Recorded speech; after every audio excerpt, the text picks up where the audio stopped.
Bonjour Béatrice. Bonjour.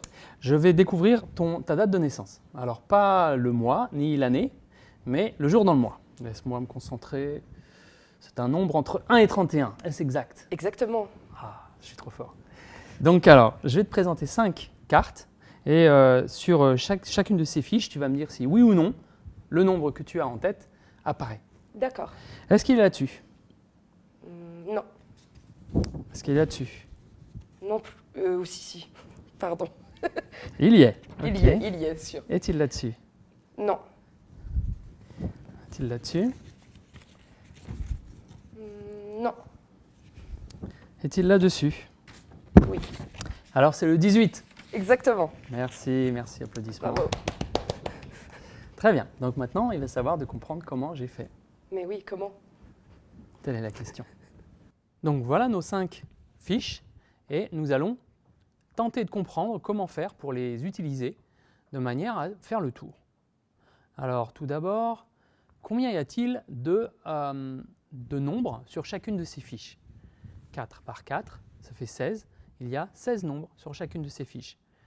Si vous m'aviez dit non, non, non, non, non, j'aurais dit vous en êtes le 0 et vous êtes né le 0 et vous avez triché parce que le 0, ce n'est pas une date. Donc si on compte de 0 à 31, on a 32 possibilités.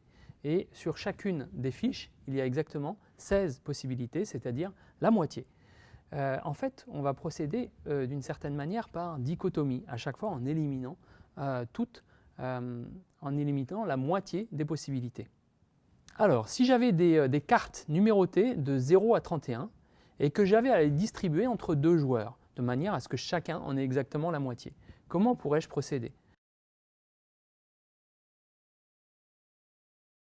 Eh bien, vous voyez que, ici, cette fiche-là correspond à tous les nombres impairs. Donc, si vous me dites oui à celle-ci, je sais que votre nombre est impair. Si vous me dites non à celle-ci, je sais que votre nombre est pair. Est-ce que les autres fiches correspondent à une manière de distribuer les cartes? Modéliser un phénomène, c'est comprendre ce qui est important et ce qui n'est pas important. Donc par exemple, l'ordre des fiches n'est pas important. Ce qui est important, c'est de savoir si votre nombre est ou n'est pas sur chacune de ces 5 fiches. Quelque chose aussi qui n'est pas important, c'est l'ordre dans lequel les nombres sont sur chacune des fiches. Je vous laisse un peu de temps pour ordonner chacune des fiches.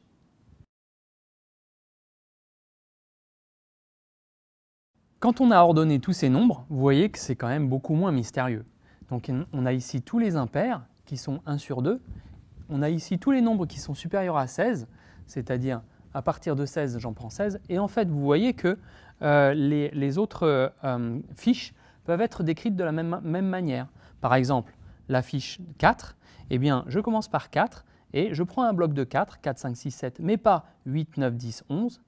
12, 13, 14, 15, mais pas 16, 17, 18, 19, 20, 21, 22, 23, mais pas 24, 25, 26, 27, 28, 29, 30, 31, et voilà. Donc maintenant, vous êtes capable de reconstruire ces fiches en mettant au hasard, dans n'importe quel ordre, les nombres qui sont associés. Il est temps maintenant de trouver un nom pour chacune de ces fiches. Alors nous, en mathématiques, il y a des noms que nous préférons parmi les autres, qui sont les nombres. 1, 2, 3, 4, etc. Tentez de trouver le nombre qui est spécifique de chacune de ces 5 fiches. Celle-ci, c'est bien sûr le 1. Ici, vous voyez que c'est le 2. Là, c'est le 4. Ici, c'est le 8. Et enfin, ici, c'est le 16. 1, 2, 4, 8, 16. D'après vous, quel serait le suivant? Le suivant serait 32, bien entendu. On fait, pour passer de l'un à l'autre, on multiplie par 2. On appelle ça des puissances de 2. Et nous avons ici 1 qui est égal à 2 puissance 0, 2 qui est 2 puissance 1, c'est 2 fois 2, mais une seule fois, 4 qui est 2 au carré, 2 fois 2, 8 qui est 2 au cube, et 16 qui est 2 puissance 4, des puissances de 2, de la puissance de 0 à la puissance 4. Donc maintenant, nous devons comprendre comment utiliser ces tables de manière à faire le tour. Eh bien, accumuler des données. Par exemple, si je prends le numéro 28, eh bien, il n'est pas ici. Par contre, est-ce qu'il est ici? Non, il n'est pas ici. Alors maintenant, vous voyez, comme c'est ordonné, je vais beaucoup plus vite. Il est ici, oui. 28, il est ici. Et 28, il est là. Donc 28 est dans cette fiche, dans cette fiche, dans cette fiche. Dans la fiche du 4, dans la fiche du 8 et dans la fiche du 16, mais pas dans la fiche du 1 et dans la fiche du 2. Quel est le rapport entre les fiches sur lesquelles le numéro apparaît et le nombre lui-même?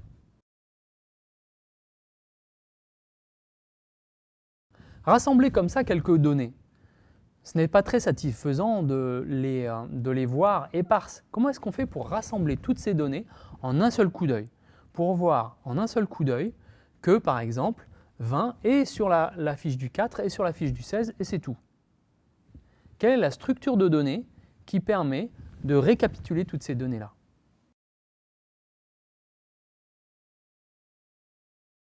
La structure de données qui va permettre de résumer toutes ces informations, c'est un tableau à double entrée. Un tableau à double entrée qui va nous dire la présence ou l'absence de chacun des nombres sur les cartes correspondances. La carte du 16, du 8, du 4, du 2 et du 1. Ça, ce sont les colonnes, 5 colonnes et 32 lignes. Alors nous, en mathématiques, présence ou absence, nous aimons bien encore une fois, les coder avec des nombres. Et des nombres 0 et 1, 0 pour absence et 1 pour présence. Donc le 0 est absent de toutes les cartes, le 1 est présent uniquement sur la carte du 1, le 2 est présent uniquement sur la carte du 2, le 3, lui, il est présent, vous voyez, il est impair, donc il est présent sur la carte du 3 et aussi sur la carte du 2. Le 4 est présent uniquement sur la carte du 4. Le 5 est présent, vous voyez, il est impair et présent sur la carte du 4. Remplissez ainsi tout votre tableau à double entrée. Nous avons comme ainsi décomposé tous les nombres de 1 à 31 avec des 0 et des 1, ce qu'on appelle une décomposition en binaire. Et nous allons compter ensemble jusqu'à 31 en binaire. 0, 1, 2, 3, 4, 5, 6, 7, 8, 9, 10, 11, 12, 13, 14, 15, 16, 17, 18, 19, 20, 21, 22, 23, 24, 25, 26, 27, 28, 29, 30 et 31. Nous avons utilisé ici un compteur en binaire qui est composé de petites languettes de carton, avec cette languette-là qui joue le rôle de la retenue. Vous voyez, quand le suivant d'un nombre qui finit par un 0 est le même nombre, sauf qu'on a remplacé le dernier 0 par un 1, mais le suivant d'un nombre qui finit par un 1, c'est un nombre qui finit par un 0 avec une retenue. C'est-à-dire qu'on regarde dans la colonne d'après, si c'était un 0, on le remplace par un 1, si c'était un 1, on le remplace par un 0 avec une retenue, de manière récursive. Tout comme en décimale, 999, le suivant de 999, c'est 1000. Et en binaire, le suivant de 111, eh bien c'est 1000. Cette table à double entrée est bien pratique. Elle nous permet de retrouver pour chaque nombre sa décomposition en binaire. Et c'est sur ce principe-là que fonctionnent les ordinateurs. Pour notre tour, ça nous permet par exemple de voir que le numéro 13 est sur la carte du 8, du 4 et du 1, et c'est tout. 7 apparaît sur la carte du 4, du 2 et du 1. Mais comment fait-on pour faire le rapport entre les numéros des fiches sur lesquelles apparaît le nombre et ce nombre?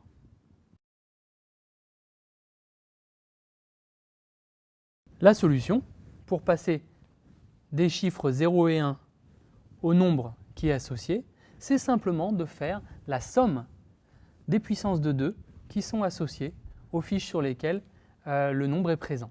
Par exemple, 7 est présent sur la carte du 4, la carte du 2 et la carte du 1, et 7 est égal à 4 plus 2 plus 1. Ou 13 est présent sur la carte du 8, du 4 et du 1, et 13 est égal à 8 plus 4 plus 1. Donc pour faire le tour, c'est vraiment facile. On commence avec 0 dans sa tête, et à chaque fois que la personne dit oui à une des puissances de 2, eh bien on ajoute cette puissance de 2 à ce qu'on avait en tête.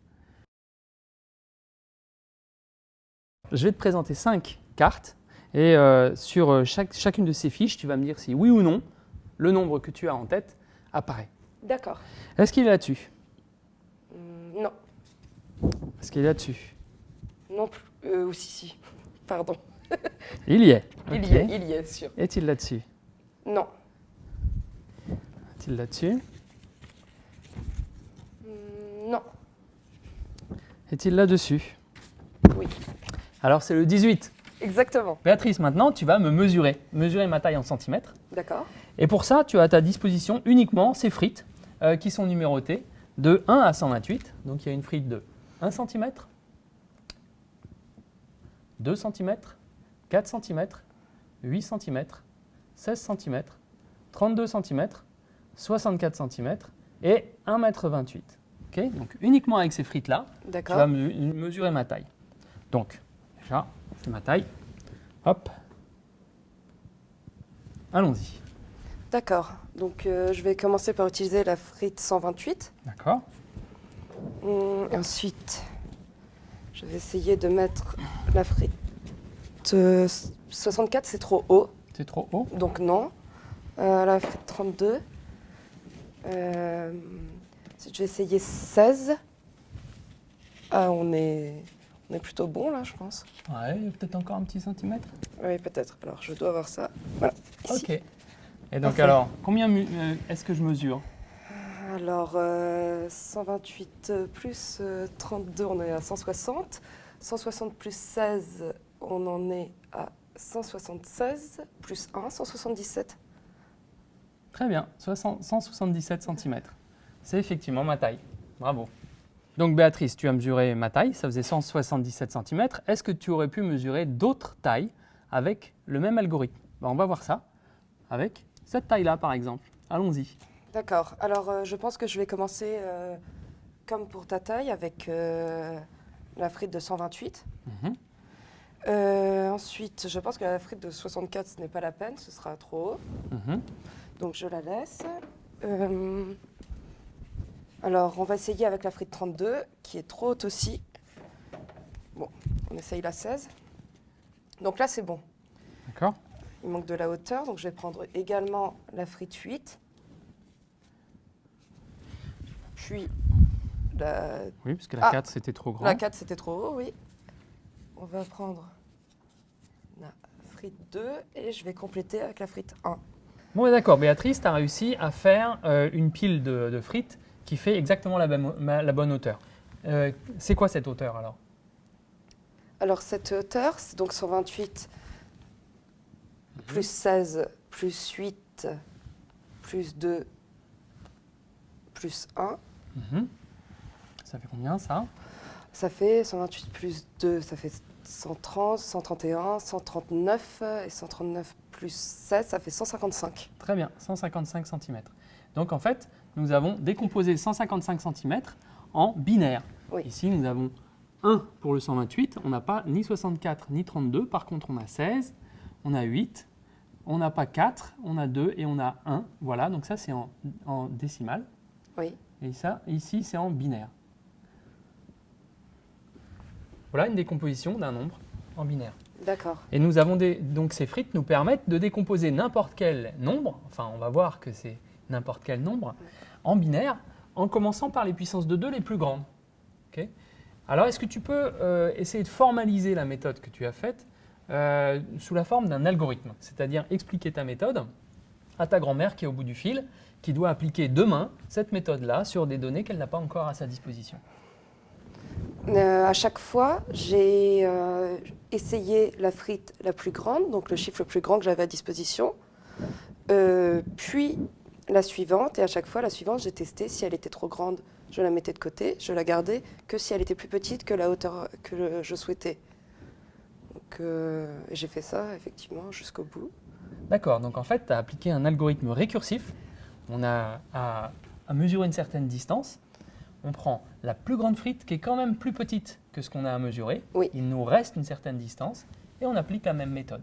C'est-à-dire qu'on va chercher encore une nouvelle fois, dans les frites qui nous restent, la plus petite qui est quand même, la plus grande qui est quand même plus petite que la distance qu'on a à mesurer. Oui. Voilà, ça s'appelle un algorithme glouton. C'est-à-dire qu'on prend à chaque fois la plus grande. D'accord. Nous allons voir pourquoi Béatrice n'a pas eu de la chance, mais en fait pouvait mesurer n'importe quelle distance à l'aide des frites de puissance de 2. Tout ça pourquoi? Parce que ici nous avons 1, 1 plus 1 est égal à 2, 1 plus 2 plus 1 est égal à 4, 1 plus 2 plus 4 plus 1 est égal à 8, 1 plus 2 plus 4 plus 8 plus 1 est égal à 16, 1 plus 2 plus 4 plus 8 plus 16 plus 1 est égal à 32, etc., etc. La somme des puissances de 2 inférieures à une certaine puissance sont égales à cette puissance moins 1. Par exemple, si j'ai réussi à compter jusqu'à 31 rien qu'avec les frites 1, 2, 4, 8, 16, il me suffit de rajouter la frite 32 pour pouvoir compter 32, 33, 34, etc. jusqu'à 63, puisque tout nombre entre 32 et 63 s'écrit comme 32 plus un nombre entre 1 et 31. De cette manière-là, on prouve que tous les nombres peuvent s'écrire de manière unique, comme somme de puissance de 2, toutes différentes. Ça s'appelle la décomposition en binaire d'un nombre. L'algorithme glouton nous a permis de décomposer un nombre binaire en commençant par les plus grandes puissances de 2, qu'on appelle les bits de poids fort. Voici un algorithme qui procède de l'autre côté, par les bits de poids faible. On divise par 2 de manière successive et on regarde les restes. Les restes, qui sont soit 0, soit 1, vont nous donner les bits du plus faible au plus élevé. Par exemple, 155 est un nombre impair. Divisé par 2, il y va 77 fois, il reste 1. C'est le premier bit. On recommence avec 77. 77 divisé par 2, il va 38 fois, il reste 1. 77 est aussi un nombre impair. 38 divisé par 2, il y va 19 fois, et il reste 0. 38 est un nombre pair. 19 divisé par 2, il y va 9 fois, 9 fois 2, 18, il reste 1. 9 divisé par 2, il y va 4 fois, il reste 1. 4 divisé par 2, il y va 2 fois, il reste 0. 4 est un nombre pair. 2 divisé par 2, il y va une fois, il reste 0. 2 est un nombre pair. 1 divisé par 2, il y va 0 fois, il reste 1. Et voici notre dernier bit. Donc nous avons ainsi la décomposition de 155 en binaire. Ça s'écrit 1, 0, 0, 1, 1, 0, 1, 1. Chacun des bits correspond à une puissance de 2. Nous retrouvons exactement la même décomposition que par l'algorithme glouton, bien entendu. Nous voyons donc que tout nombre peut s'écrire de manière unique, comme somme de puissances de 2 toutes différentes. Ça s'appelle la décomposition en binaire d'un nombre. Et ça permet de faire des tours de magie et de trouver l'anniversaire des copains. Mais ça permet bien plus. Ça permet bien plus tous les jours sur vos ordinateurs qui travaillent en binaire et qui font des tours de magie autrement plus sophistiqués que celui des anniversaires. Merci pour votre attention.